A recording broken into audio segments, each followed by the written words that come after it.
Magsisikap tayong may taguyod ang isang bansa kung saan ang paglalakbay ay mas mabilis, maginhawa at magaan para sa bawat mamamayan.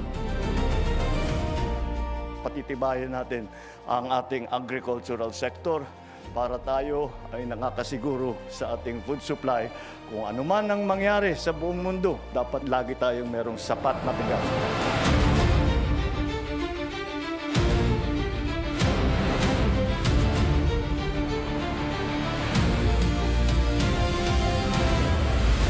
Projects such as the Sumag Water Treatment Plant remind us that as long as we work together, we can transform our communities for the better. It reinforces this administration's direction to create well-planned, responsibly financed infrastructure for our people.